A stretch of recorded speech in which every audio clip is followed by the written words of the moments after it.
Assalamualaikum warahmatullahi wabarakatuh. Innal hamdalillah nahmaduhu wa nasta'inuhu wa nastaghfiruh wa na'udzu billahi min shururi anfusina wa sayyiati a'malina. May yahdihillahu fala mudilla lahu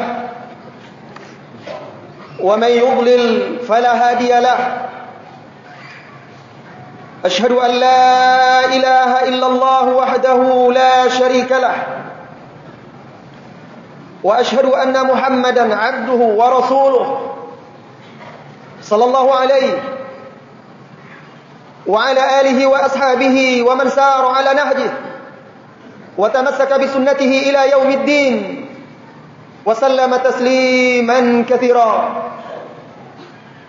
أما بعد فإن أصدق الحديث كتاب الله وخير الهدي هدي محمد صلى الله عليه وسلم وشر الأمور محدثاتها وكل محدثة بدعة وكل بدعة ضلالة وكل ضلالة في النار.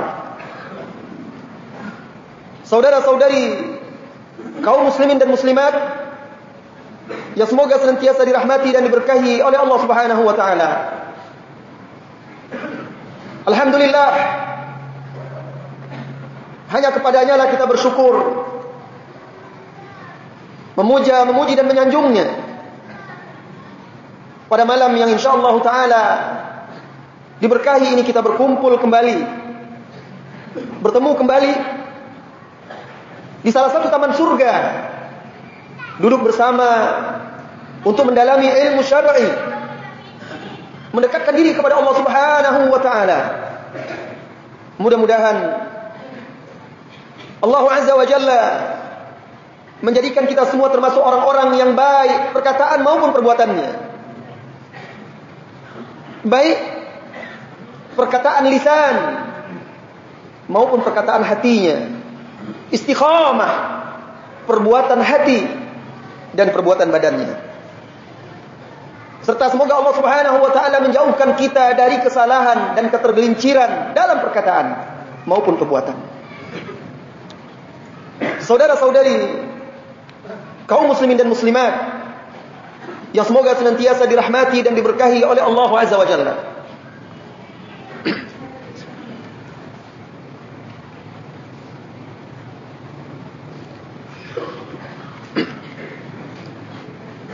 Membaca perjalanan hidup salafus saleh, para pendahulu kita, para ulama, menyejukkan hati, melecut semangat kita, dan memberikan ibrah yang sangat banyak. Kisah-kisah mereka begitu mengakar, sehingga terkadang keimanan yang lemah bisa kembali terpompa. Tekad dan semangat yang sudah mengendur kembali membaja untuk meniti jalan menuju Allah Subhanahu wa taala. Dan malam hari ini, saudara-saudari kaum muslimin dan muslimat, kita akan lewatkan waktu kita bersama seorang imam, mujaddid, yang dakwahnya, buah dari dakwahnya hari ini tersebar di berbagai pelosok dan penjuru dunia. Kita akan lewatkan waktu kita pada malam hari ini bersama Al-Imam Muhammad bin Abdul Wahhab rahimahullahu ta'ala. Kita tidak membaca sirahnya karena itu akan panjang. Tetapi kita ingin pada malam hari ini mengambil beberapa ibrah, mutiara-mutiara faedah dari perjalanan hidupnya yang merupakan perjuangan, dakwah, pengorbanan untuk agama Allah Subhanahu wa taala. Saudara-saudari kaum muslimin dan muslimat yang semoga senantiasa dirahmati dan diberkahi oleh Allah Subhanahu wa taala. Al-Imam Muhammad bin Abdul Wahhab rahimahullahu taala dilahirkan pada tahun 1115 Hijriah.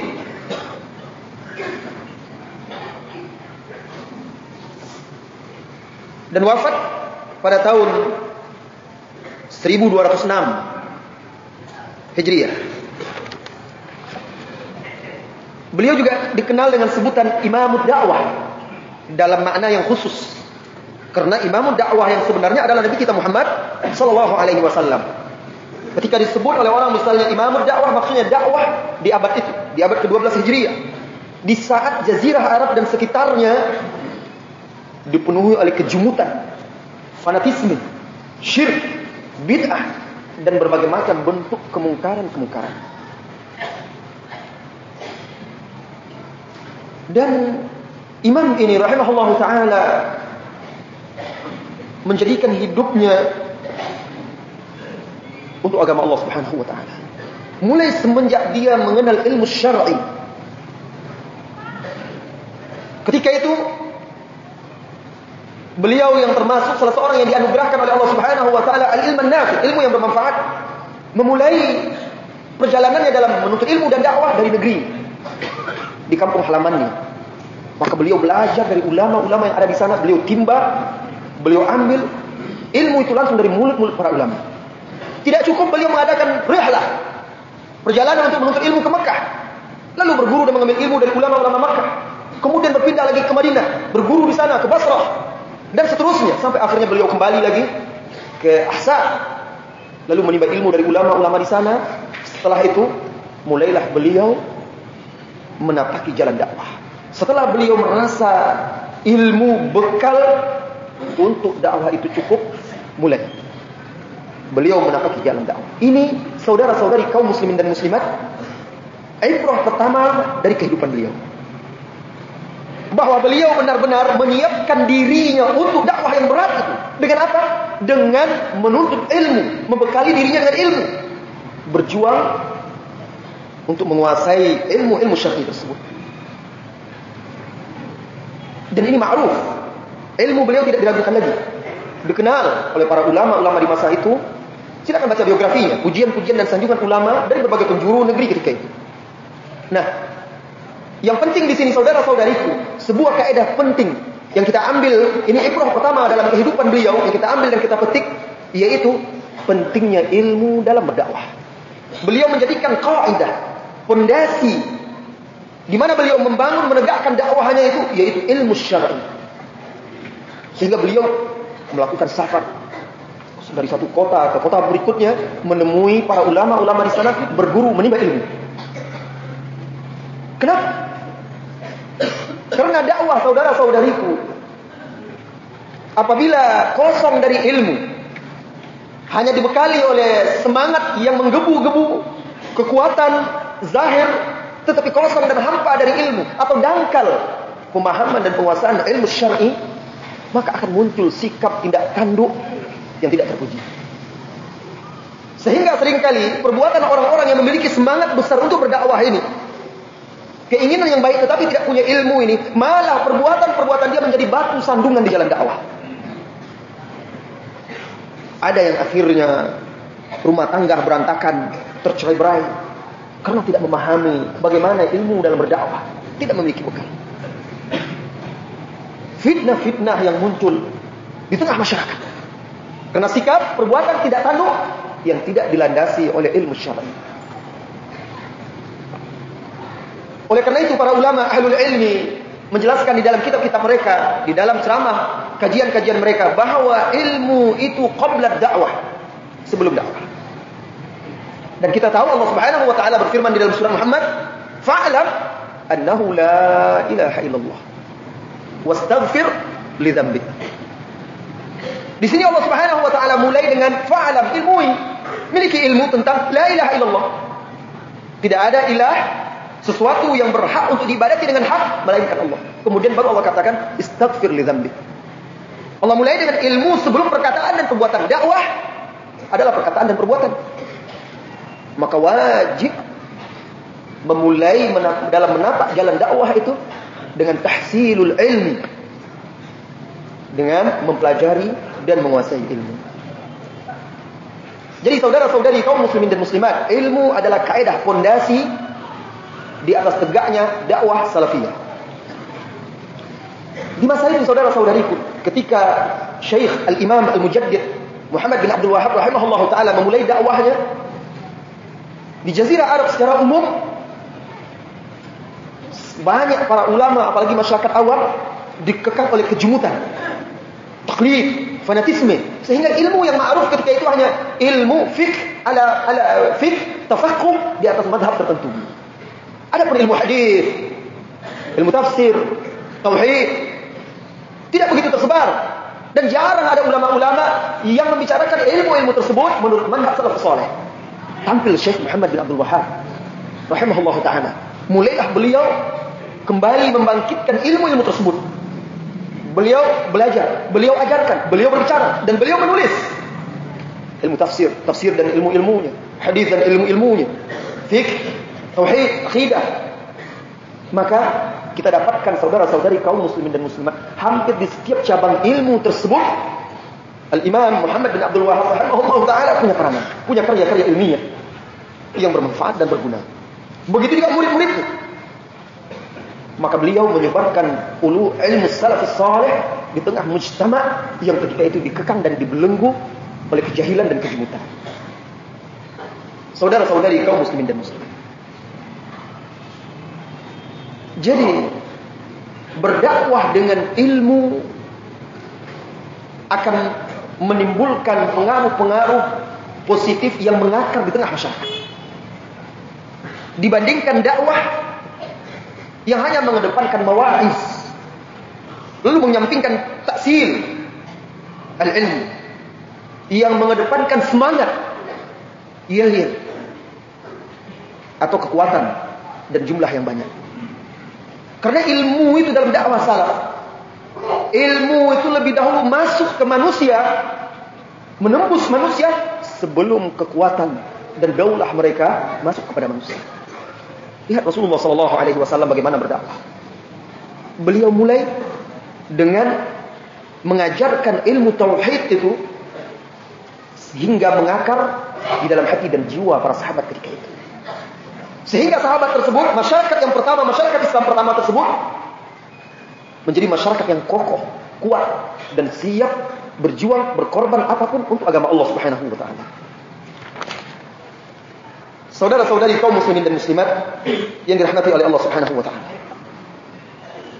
Kemudian selain dari ibrah itu, ibrah yang kedua yang kita petik dari perjalanan ilmu dan dakwah Al-Imam Muhammad bin Abdul Wahhab rahimahullahu taala, beliau juga menjadikan khitab ketika beliau berdakwah di level-level masyarakat itu. Dengan ilmunya beliau memahami dengan siapa dia berdakwah, maka beliau tidak menyamaratakan masyarakat itu. Pernah dalam suatu ketika kejadian sebagaimana dinukilkan oleh Syekh Saleh Ali Asy-Syaikh, diceritakan oleh Saleh Ali Asy-Syaikh hafizahullah taala di dalam kitab Jami' Ad-Durus, pernah terjadi pertikaian di antara dua kabilah di Najd, sehingga terjadi pertumpahan darah. Dan di masa itu Al-Imam Muhammad bin Abdul Wahhab, lihat ilmu di sini dalam berdakwah. Al-Imam Muhammad bin Abdul Wahhab rahimahullahu taala menegakkan hukum yang tegas dalam masalah rokok. Orang yang ketahuan merokok ditakzir, diberi hukuman. Nah, ketika terjadi pertikaian antara dua kabilah tersebut,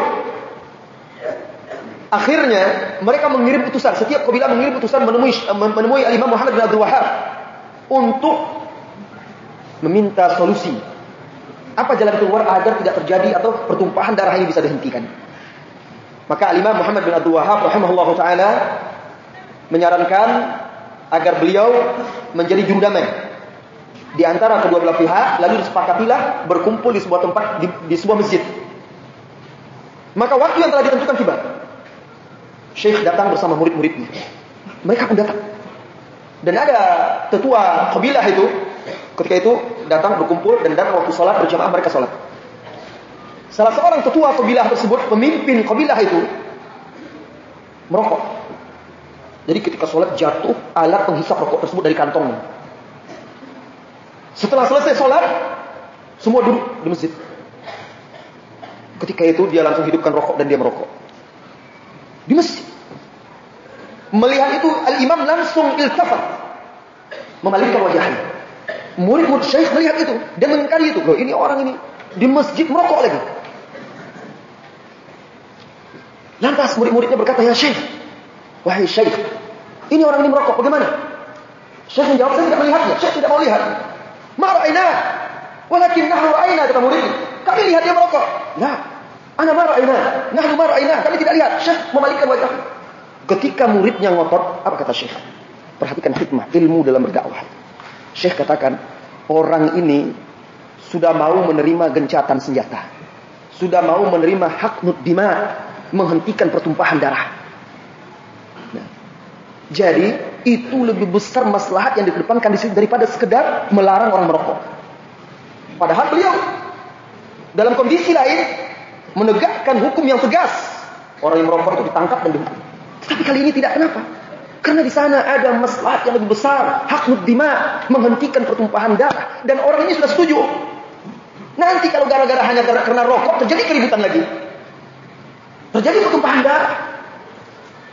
Lihat ilmu dalam berdakwah yang terkadang karena kurangnya ilmu bagaimana berdakwah. Salafus saleh, para ulama-ulama kita berdakwah, maka sebagian dari kita memukul rata siapa yang ada di hadapannya, segala kondisi dan keadaan dipukul rata saja. Tidak ada hikmah dalam berdakwah. Tidak ada tahapan-tahapan dan tidak mengedepankan awaliyat. Prioritas-prioritas dalam berdakwah. Kenapa? Karena tidak adanya ilmu dalam berdakwah. Subhanallah, ini ibrah yang luar biasa. Jadi saya bercerita, saudaraku.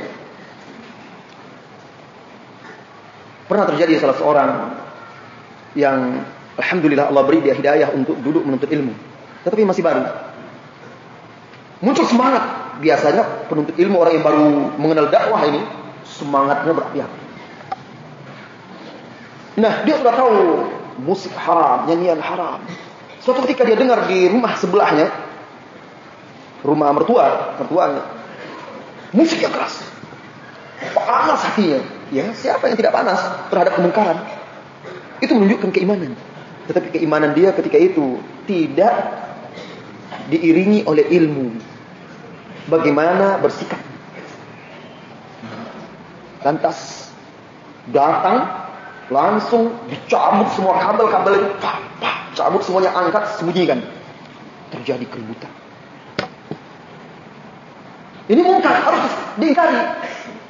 Terjadi keributan sehingga terjadi perselisihan di antara keluarga. Lalu akhirnya setelah dipahamkan terjadi perdamaian. Bahkan pernah ada suatu ketika lagi sampai ada yang akhirnya terjadi perceraian antara suami istri hanya karena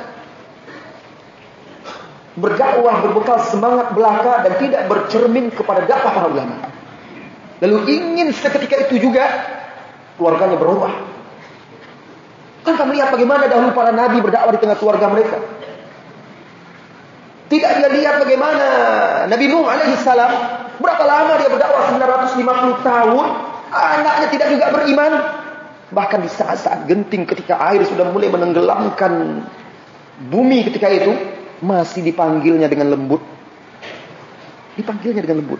Ya bunayya rkab ma'ana wa la takum ma'al kafirin. Wahai anakku, wahai ananda, mari ikut dengan kami naik ke atas kapal ini. Jangan bergabung atau jangan menjadi orang-orang yang kafir. Anaknya terus membangkang karena hidayah, tidak menyentuh hati. Dia berkata, qala sa'awi ila jabal ya'simuni minal ma'. Aku akan naik ke puncak gunung itu yang akan menjaga aku dari air ini. Tapi tidak ada seorang pun yang bisa berlindung dari azab Allah azza wa jalla, kecuali jika dia berlindung kepada Allah. Ini anaknya kafir. Sebagian orang keluarganya, ayah istrinya muslim, cuma awam, belum belajar. Kita harus tahu dan harus memahami itu. Bagaimana berdakwah kepada orang yang jahil, tidak berilmu. Bagaimana berdakwah kepada orang tua. Bagaimana berdakwah kepada orang-orang tertentu, tidak bisa disamaratakan. Ada maslahat-maslahat yang harus dikedepankan. kecuali perkara-perkara yang tidak bisa ditoleransi seperti masalah tauhid, masalah akidah. Nah, ini ibrah yang berikutnya, yaitu mementingkan dakwah. Al-Imam Muhammad bin Abdul Wahhab rahimahullah ta'ala mementingkan dakwah tauhid. Ini ibrah yang berikutnya, yang kedua atau yang ketiga. Nah, kalau kita perhatikan dakwah Al-Imam Muhammad bin Abdul Wahhab rahimahullah ta'ala, maka kita akan dapat lihat dalam karangan-karangan beliau, surat-surat yang beliau kirim, fatwa-fatwa yang dinukilkan dari beliau, maka penuh dengan ajakan, seruan untuk kembali membersihkan tauhid. Jadi ibrah di sini adalah memprioritaskan dalam berdakwah apa yang diprioritaskan oleh Allah Subhanahu wa taala dan Rasulnya sallallahu alaihi wasallam.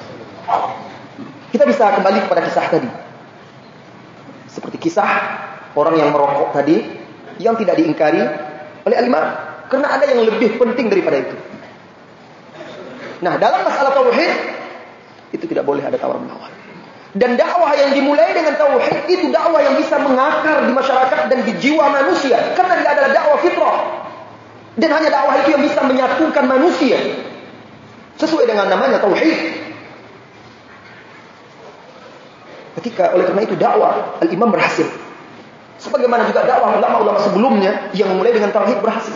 Bahkan sebagaimana dakwah imam besar dakwah itu, yaitu Nabi Muhammad SAW berhasil. Beliau memulainya dengan tauhid. Beliau tidak memulai dengan motivasi-motivasi, berusaha untuk menyentuh dan menarik perhatian orang. Tidak. Beliau mulai dengan menjelaskan. Coba baca kitab tauhidnya. Bahkan usulul arba'ah, coba baca. Wa'lam, kata beliau, ketahuilah, yajibu ala kulli muslim an yata'allama arba'a masail. Wajib atas setiap muslim mempelajari 4 perkara. Apa 4 perkara itu? Dimulai satu persatu, semuanya tauhid. Begitu juga dalam al-usul ats-tsalatsah. Dan dakwah yang berhasil itu sepanjang masa hanyalah dakwah tauhid. Saudara-saudari kaum muslimin dan muslimah yang dirahmati oleh Allah Subhanahu wa taala. Maka seringkali seorang pemuda pulang ke rumahnya setelah dia mulai mengenal dakwah ini, dia sibuk berkutat, berdebat dengan orang tua, dengan keluarganya, masalah-masalah. Mungkin sekitar masalah bapaknya tidak memelihara jenggot, bapaknya masih merokok, keluarganya, ibunya masih nonton TV. Sementara orang tuanya barangkali tidak tahu apa itu tauhid. Tidak bisa membedakan antara kesyirikan-kesyirikan itu. Karena banyaknya syubhat-syubhat di tengah masyarakat. Ada masalah-masalah yang harus dia kedepankan. Sehingga seringkali terjadi pertengkaran, perdebatan, lalu keluarganya menjauhi dia, akhirnya tidak mau mendengarkan tauhid. Hanya ibrah, pelajaran. Berapapun banyak dan jumlahnya sebuah pengikut dakwah, jika tidak dilandasi oleh tauhid, maka akan pecah, akan tercerai berai. Maka jumlah kaum muslimin di sini yang banyak akan semakin kokoh dengan terus mementingkan, mengedepankan tauhid. Jadi pernah suatu ketika kami diundang ke pengajian ke beberapa daerah. Ada komentar orang di dalam pertanyaan, Ustaz, kenapa Ustaz dari dakwah salafiyah ini kajiannya terus seputar itu saja? Itu saja yang diulang-ulang. Kenapa tidak ada yang lain? La ilaha illallah. Agama ini tidak boleh dibuat-buat. Kapanpun sampai tua pun belajarnya memang Islam itu. Kita tidak membuat sesuatu yang baru. Kapanpun dan dimanapun ayat yang kita sampaikan, hadis yang kita sampaikan sama seperti yang ada di zaman Rasulullah SAW. Tauhid, walaupun panjang masanya dari masa Rasulullah SAW hingga sekarang, dan dimanapun letaknya di muka bumi ini dakwah salafiyah sama semua. Ini dia tauhid, pentingnya dakwah tauhid. Tapi coba bandingkan dengan firqah-firqah atau dakwah-dakwah yang tidak membangun dakwahnya di atas tauhid. Di satu daerah dengan daerah lain mungkin berbeda-beda.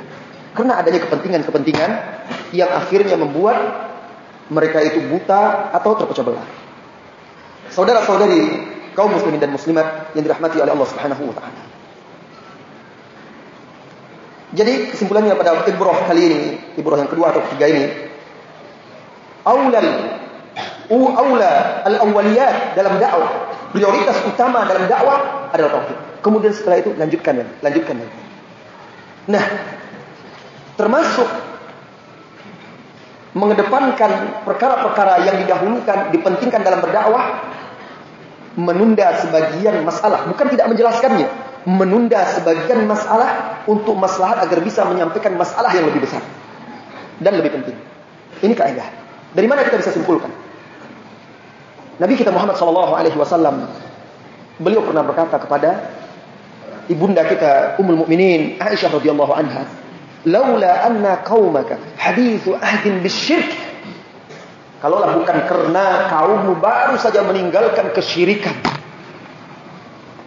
labanaitu Ka'bah ala qawaid Ibrahim. Aku akan bangun Ka'bah di atas kaidah pondasi Ibrahim. Dan beliau berencana akan membuat 2 pintu. Tetapi kenapa tidak beliau lakukan? Beliau tidak sampai akhir hayatnya, beliau pun tidak sempat untuk merubahnya. Kenapa? Karena orang itu baru saja meninggalkan kejahilian. Ada perkara-perkara yang lebih penting. Sahabat Abu Hurairah radhiyallahu anhu juga pernah berkata, "Hafiztu haditsain an Rasulullah sallallahu alaihi wasallam." Aku hafal 2 hadis dari Rasulullah sallallahu alaihi wasallam. Amma al-awwal faqad hadatstukum bihi. Adapun hadis yang pertama, aku telah sampaikan kepada kalian. Wa amma tsani, adapun yang kedua, idza haddatstukum bih, apabila aku sampaikan kepada kalian, quti'at hadhihi al-hukum. Kalau saya sampaikan kepada kalian, maka lehernya akan terputus. Beliau tidak sampaikan. Kenapa? Karena ketika itu adalah di masa fitnah yang terjadi antara Amirul Mukminin Ali bin Abi Thalib radhiyallahu anhu dengan sahabat Muawiyah bin Abi Sufyan radhiyallahu anhu. Dan barangkali hadis yang dia maksud terkait masalah itu. Dan beliau tidak mau terjadi fitnah yang lebih besar, bahkan menimbulkan mudarat terhadap diri beliau sendiri. Bukan menyembunyikan ilmu, tetapi karena maslahat yang lebih besar ditunda. Nah, ini harus kita pahami. Terkadang kita tidak sabar untuk harus segera. Akhirnya karena sikap ketergesaan itu, maka rusaklah dakwah dan terjadi fitnah yang besar. Saudara-saudari kaum muslimin dan muslimat yang dirahmati oleh Allah Subhanahu wa taala.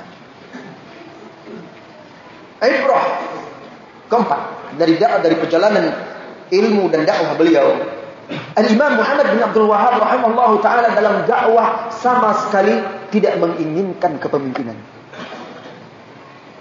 Sama sekali tidak menginginkan jabatan dan kedudukan. Ini nampak dalam dakwahnya. Beliau tidak pernah meminta supaya beliau menjadi amir atau menjadi penguasa di negeri tersebut. Tapi beliau hanya ingin menjadi seorang dai yang berdakwah, mengajak manusia kepada Allah Azza wa Jalla. Beliau hanya menyampaikan dakwah tersebut kepada umara, pemimpin-pemimpin ketika itu. Beliau sampaikan kepada amir-amir ketika itu. Seperti kepada Amir Uyainah yang semula menerima dan dakwah beliau dan melindungi beliau, kemudian akhirnya berbalik lalu memerintahkan beliau keluar dari situ, kalau tidak dihukum. Karena tekanan-tekanan dari kabilah-kabilah yang ada ketika itu. Nah, masalah ini masalah yang sangat penting. Seorang dai hilangkan dari impian dan angan-angannya masalah kepemimpinan, jabatan dan kedudukan.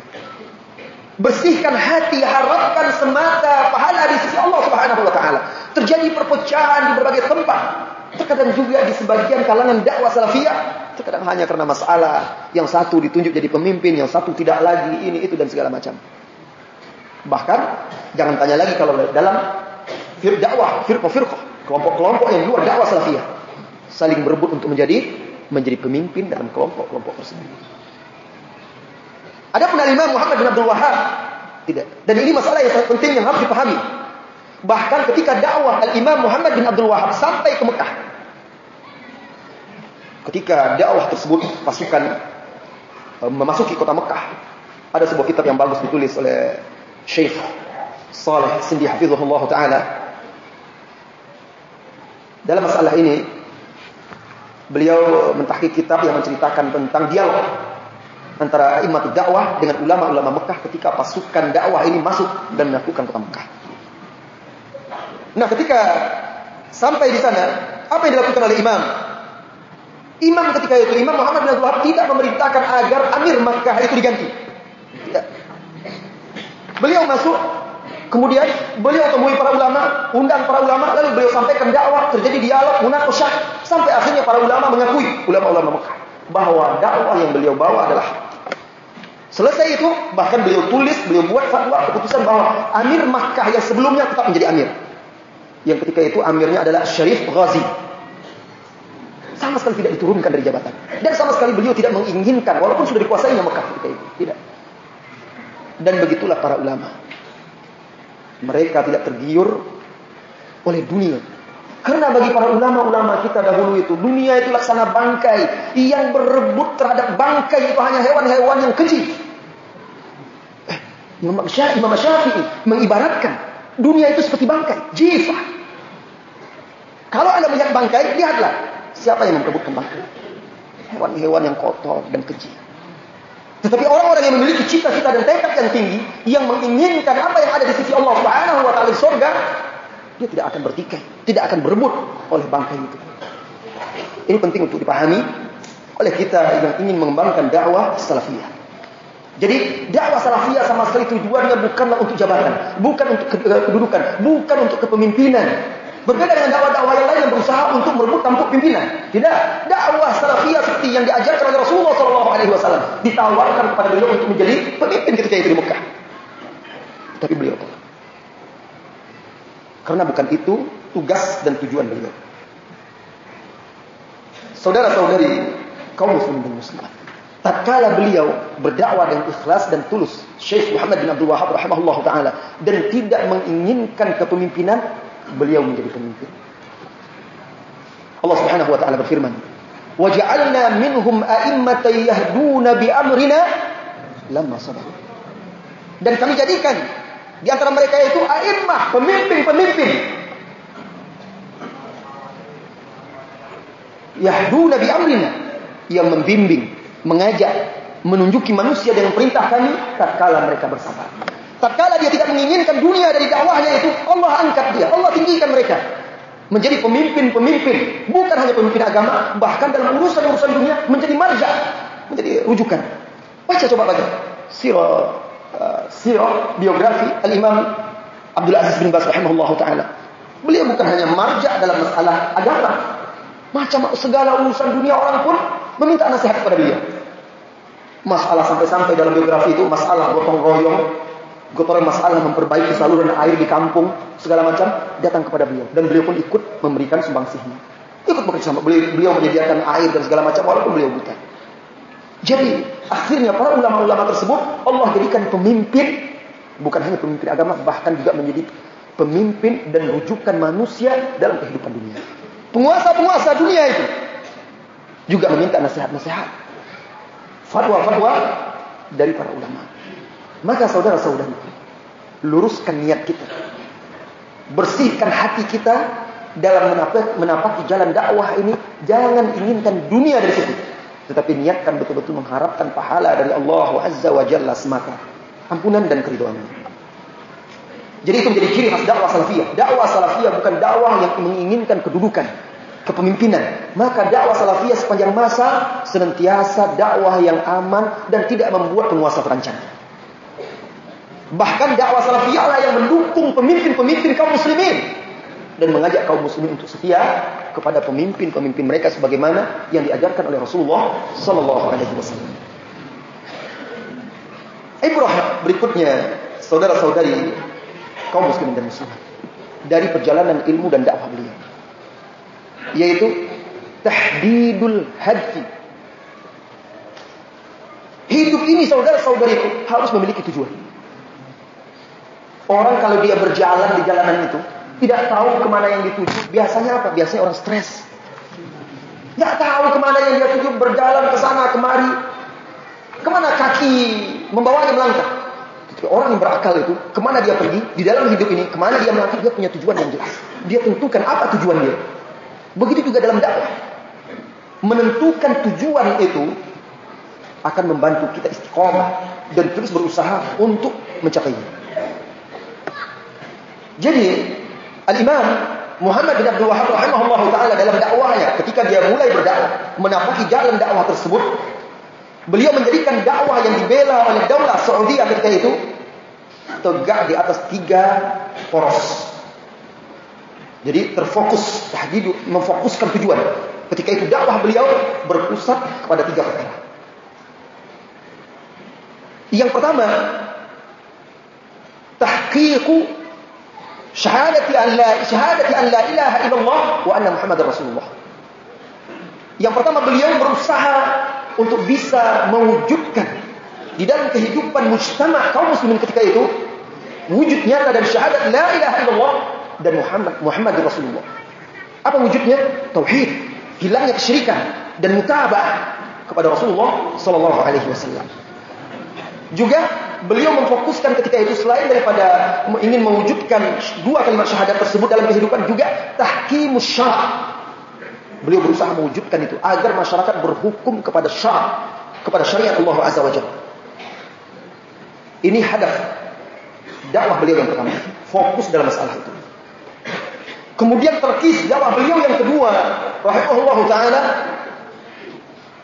amar ma'ruf nahi munkar, iqamatul amri bil ma'ruf wan nahyi 'anil munkar fi islahin nas. Beliau tegakkan amar ma'ruf nahi munkar dalam mengislah manusia yang rusak ketika itu. Karena maksiat tersebar luas.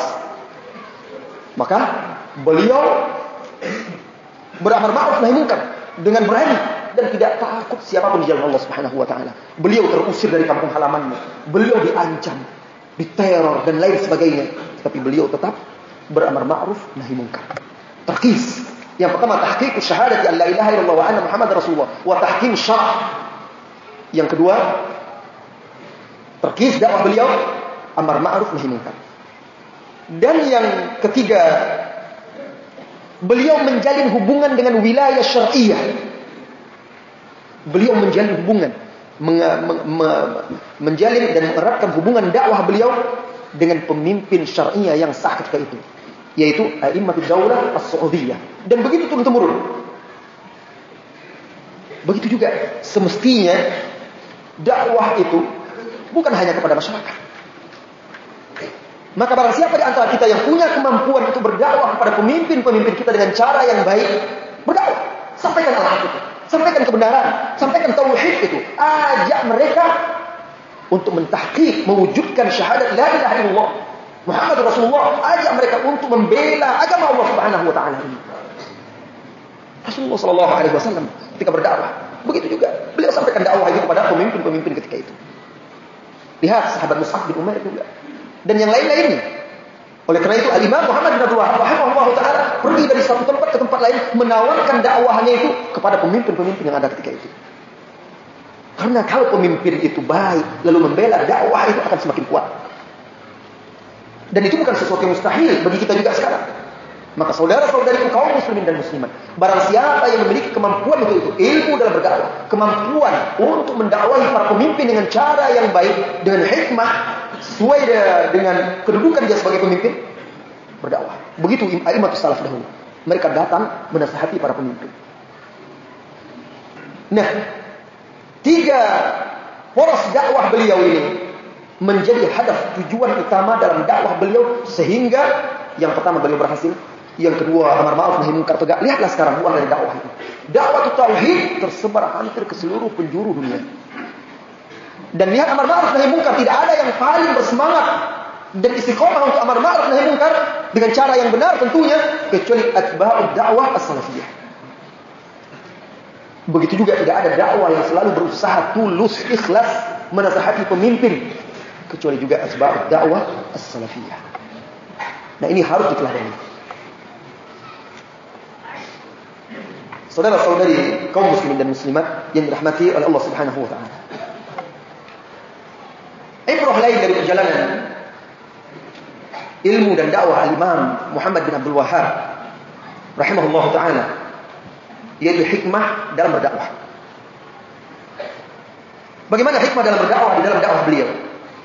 Beliau Al-Imam Muhammad bin Abdul Wahhab rahimahullah taala senantiasa mempertimbangkan dan menjaga hikmah dalam segala kondisi dan keadaan. Oleh karena itu, terkadang dalam suatu kondisi Kita akan dapatkan dalam sejarah kehidupan beliau sikap-sikap yang mungkin berbeda beliau tunjukkan di tempat lain. Bukan berarti tidak istiqomah, karena ada masalah-masalah yang memang tidak ada tawar-menawar di situ. Masalah-masalah yang merupakan azas, masalah-masalah yang wajib, yang tidak bisa di situ dirubah, maka tidak ada di situ tawar-menawar. Saudara-saudari kaum muslimin dan muslimat yang dirahmati oleh Allah Subhanahu wa taala. Sahabat Anas bin Malik rahimahullahu taala pernah ditegur. Sahabat Anas bin Malik radhiyallahu anhu pernah ditegur oleh Al-Imam Al-Hasan Al-Basri, tabi'in. Ketika sahabat Anas bin Malik menyampaikan kepada Al-Hajjaj bin Yusuf Al-Thaqafi hadis tentang perintah Rasulullah SAW untuk memerangi dan membunuh Bughat,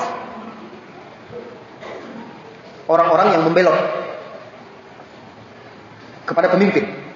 Apa yang disampaikan oleh sahabat Anas benar.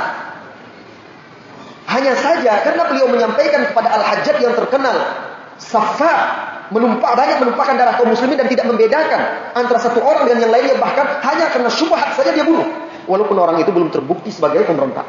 Banyak sekali kaum muslimin yang terbunuh. Al-Hasan Al-Basri menegur sahabat Anas, kenapa hadis itu disampaikan kepada Al-Hajjaj? Dia khawatir itu akan dijadikan sebagai hujjah, landasan oleh Hajjaj untuk membunuh kaum muslimin yang tidak bersalah. Apa di sini? Hikmah dalam berdakwah. Nah, ini penting. Mura'atul ahwal.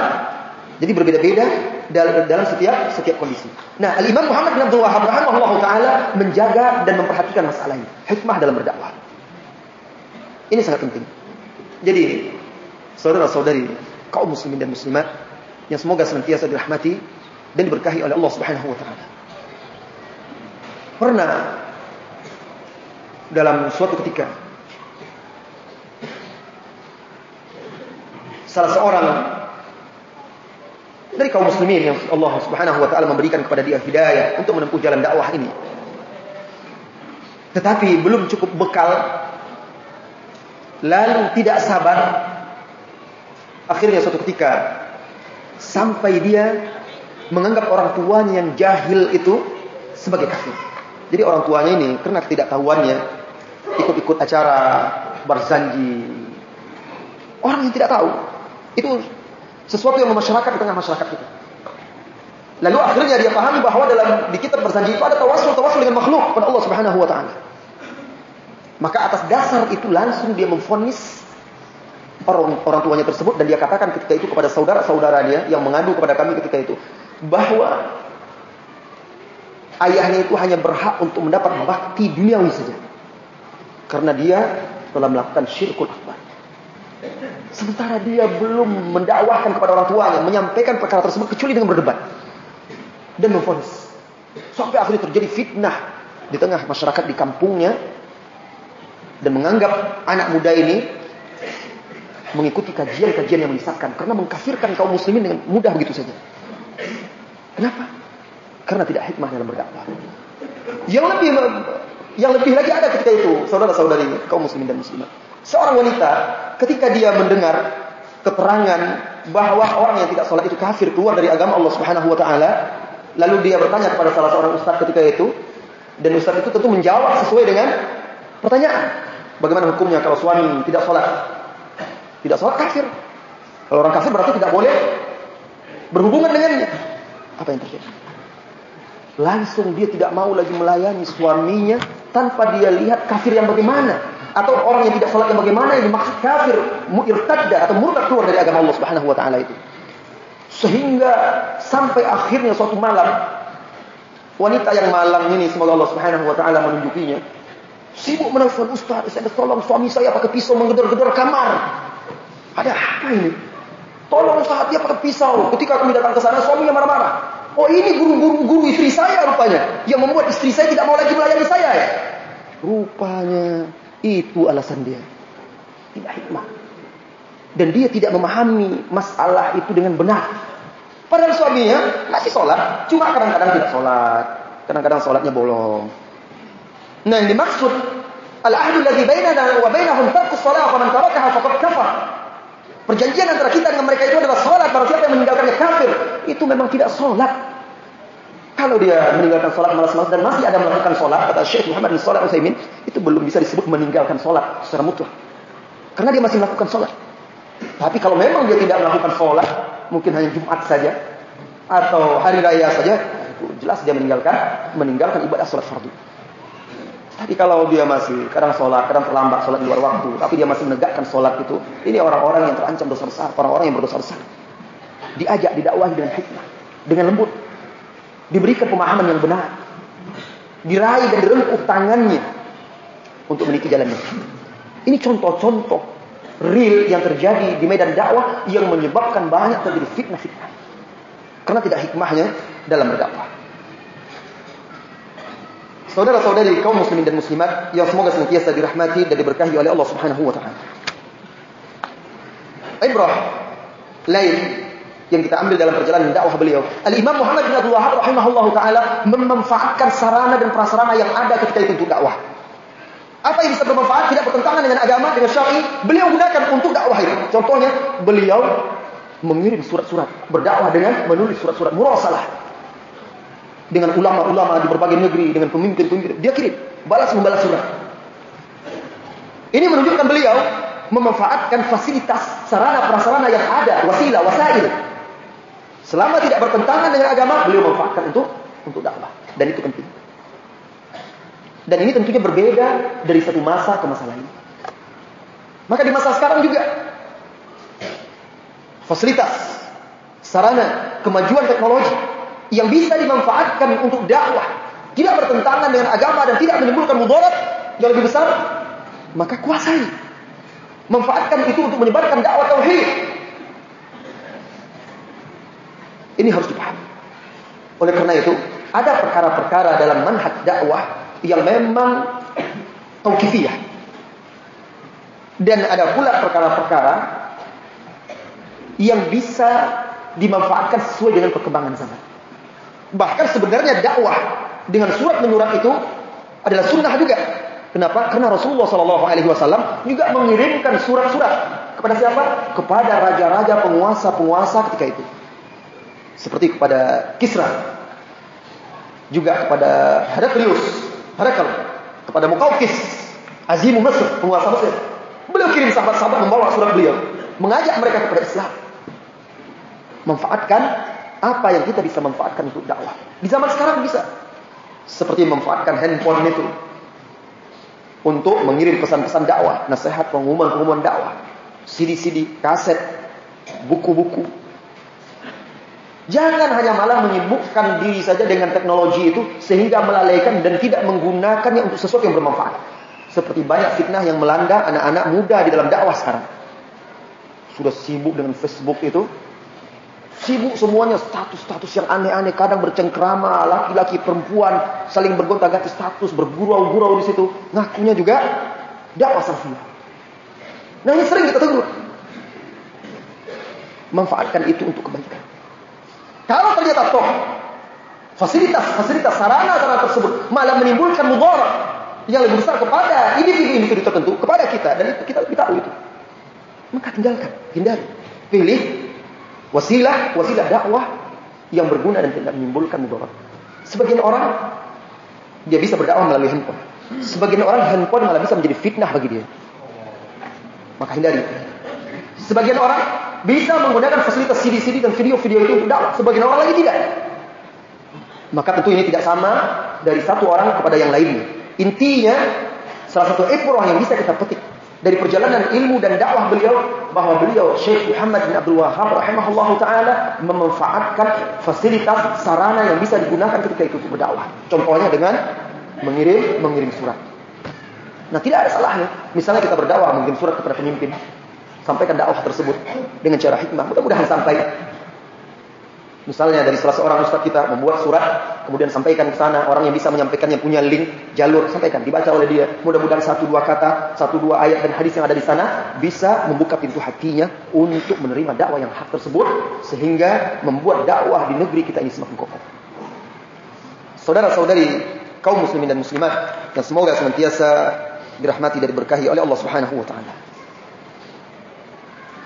Kemudian di antara wasilah yang dimanfaatkan oleh beliau dalam berdakwah ketika itu, selain dari surat menyurat, beliau juga mengirim murid-murid beliau ke berbagai pelosok untuk berdakwah. Dan tentunya yang dipilih oleh beliau adalah murid-murid beliau, para tulab yang betul-betul sudah rasih, kokoh dalam ilmunya. Beliau kirim, lalu duduk di sana dan mengajar. Persis seperti yang dicontohkan oleh Rasulullah SAW. Ketika beliau Mus'ab bin Umair misalnya, ketika beliau mengirim Mu'adz bin Jabal, Abu Musa al-Asy'ari, Abu Hurairah radhiyallahu anhum ajma'in ke berbagai pelosok. Untuk apa? Untuk mengajarkan manusia agama Allah Subhanahu wa taala. Maka wajib bagi kita untuk memanfaatkan wasilah seperti ini. Mengirim dai-dai. Para ustaz-ustaz itu tak ubahnya saudara-saudariku seperti anak panah atau tombak. Maka dia tidak akan bergerak sendiri. Kaum muslimin itu satu tubuh. Maka kita yang bisa menggerakkannya, mengarahkannya, arahkan ke sini, ustaz ini ke sini. Bantu dakwah tersebut dengan apa yang bisa kita mampu. Untuk apa? Untuk menegakkan tauhid di persada Indonesia ini. Maka harus gencar dakwah tersebut. Perjuangan untuk dakwah tersebut. Mengirim para duat-duat ke tempat-tempat yang membutuhkan. Dan banyak negeri-negeri kaum muslimin ini yang membutuhkan. Saya pernah ke suatu tempat, bayangkan. Mereka orang awam di atas fitrah, mudah sekali mendakwahi mereka. Enak sekali. Saya pernah beberapa hari di sebuah tempat. Di situ menjadi pusat zending pertama di Sumatera. Perkampungan itu perkampungan Islam. Tetapi salib yang sangat besar tegak di situ. Dan tidak ada yang mengajarkan agama kepada mereka di situ. Ketika kami berada di situ, kami kumpulkan masyarakat tersebut, duduk bersama, mengaji, ajarkan ilmu agama itu. Subhanallah, senang, bahagia mereka. Dan mudah menyampaikan kepada masyarakat yang seperti itu. Mereka haus. Sampai mereka berkata, Ustaz, kami di sini tidak ada yang mengajarkan kami agama seperti ini. Tidak ada yang mengajarkan kami bagaimana sholat yang benar, bagaimana ini, bagaimana itu. Tolong, kirimi kami ustaz-ustaz ke sini. Subhanallah. Begitu butuhnya mereka terhadap ilmu agama itu. Dan itu hanya satu dari sekian banyak contoh di mana masyarakat itu membutuhkannya. Maka mari saling berjibaku. Menjadi satu tubuh, saling mendukung, menopang dakwah ini sesuai dengan kemampuan kita, memanfaatkan wasilah-wasilah yang ada yang tidak bertentangan dengan agama Allah Subhanahu wa taala. Saudara-saudari kaum muslimin dan muslimat yang semoga senantiasa dirahmati dan diberkahi oleh Allah Subhanahu wa taala. Sudah azan belum ya? Belum.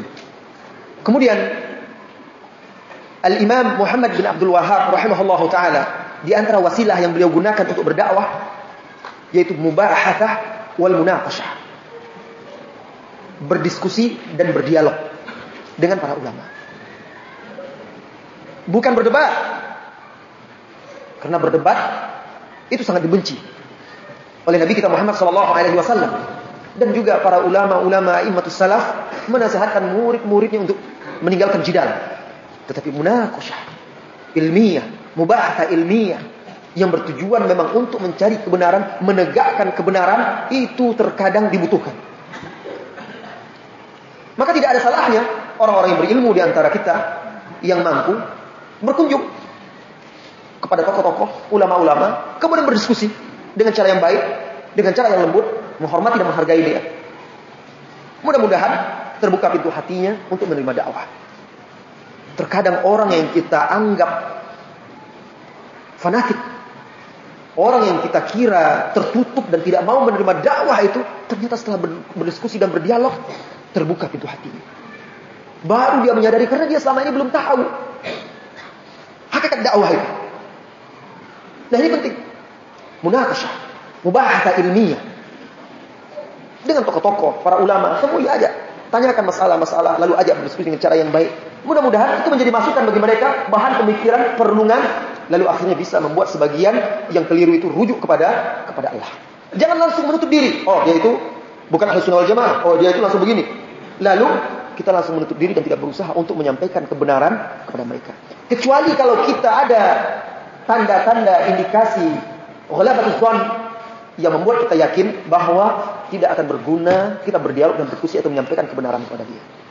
Al-Imam Muhammad bin Abdul Wahhab rahimahullah taala, seperti yang saya katakan tadi, beliau berdialog, berdiskusi, munaqashah. Hasilnya apa? Sampai-sampai ulama-ulama Mekah itu dari berbagai mazhab, mazhab Hanafi, mazhab Maliki, Syafi'i, Hambali, semuanya membuat pernyataan, lalu mereka tanda tangani yang di situ mereka bersaksi bahwa al-haq, yang hak itu adalah dakwah yang dibawa oleh Al-Imam Muhammad bin Abdul Wahhab rahimahullah taala. Dan itu ada dalam kitab yang tahqiq oleh Syekh Shalih As-Sindi tersebut. Dr. Shalih As-Sindi tersebut. Saudara-saudari kaum muslimin dan muslimat yang semoga senantiasa dirahmati dan diberkahi oleh Allah Subhanahu wa taala. Tetapi wasilah ini hati-hati.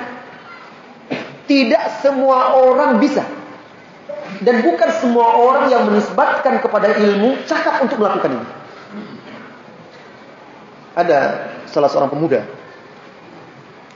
ketika dia selesai sholat di suatu masjid, lalu berkumpul sekelompok orang yang pakai jubah, pakai serban, berkumpul membuka kitab, lalu mulai membaca fadilah-fadilah, hadis-hadis tentang fadail amal. Nah, pemuda ini ketika itu bertanya kepada saya, "Ustaz, boleh saya enggak berdebat di situ?" "Enggak usah, enggak ada gunanya." Tetapi bersikeras juga, duduk dia di situ. Dengan bekal apa? Bekal yang dia tahu hanya ini bid'ah, ini sunnah, tanpa tahu dasarnya secara detail. Langsung dia debat. Akhirnya ternyata orang itu bisa bahasa Arab, bisa baca kitab, sementara dia tidak. Akhirnya dia terdiam dan tidak bisa berkata apa-apa. Kejahilan. Bahkan yang lebih parah lagi, pernah suatu ketika sebagian dari di suatu daerah, di suatu kota, di sana memang tidak ada ustaz, tetapi dakwah salaf sudah sampai ke sana, dakwah salafiyah. Dan beberapa kali kita ke sana untuk menyampaikan dakwah ini. Lalu terjadi gesekan dengan orang-orang sufi, tarekat yang ada di situ, karena kota itu di tempat kami digelari negeri 1000 suluk. Karena hampir banyak sekali musola untuk tarekat berdekatan, banyak menjadi tradisi. Anak-anak yang sudah mulai menginjak dewasa nanti ikut. Dan banyak sekali mereka yang sudah sampai, kata mereka, ke tingkat khalifah dalam tarekat sufi. Nah, lalu mereka pun mengajak kaum muslimin yang mengikuti dakwah salafiyah di sana untuk berdebat di forum umum di sebuah tempat, dan mereka mengundang salah seorang dari ibu kota ketika itu. Salah seorang yang dari ibu kota, dari lembaga-lembaga resmi di Jakarta. Nah, ikhwan ini langsung menawarkan kepada kami waktu itu, "Ustaz, ini ada tantangan berdebat, berdialog. Bagaimana?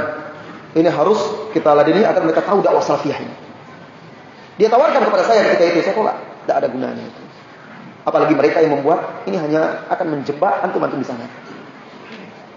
Akhirnya mereka tidak puas. Mereka datang lagi ketika itu kepada Ustaz Arman rahimahullah ta'ala. Minta Ustaz Arman untuk melayani debat tersebut. Ustaz Arman juga tidak ingin. Sampai akhirnya, karena mereka menganggap Ustaz-Ustaz ini tidak peduli, mereka pilihlah beberapa orang dari mereka yang berani. Tampil mereka di forum resmi itu, apa yang mereka bawa? Cuma bawa majalah As-Sunnah, bawa majalah Al-Furqan. Itu bundel-bundel itu aja yang mereka bawa. Ternyata dari pihak mereka yang lain itu, yang menantang berdebat itu, membawa kitab-kitab di meja dan segala macam. Setiap kali orang itu membaca majalah, apa? Majalah itu bukan referensi, bukan marji. Mana kitab-kitab? Kami pakai ilmu. Nih, kitab. Kalian apa? Tidak bisa apa-apa. Ini kan cuma majalah. Majalah itu bukan referensi, walaupun di dalamnya ayat, hadis, tapi itu dijadikan alat untuk menjatuhkan mereka. Sampai akhirnya, karena itu forum mereka semuanya direkam, diliput.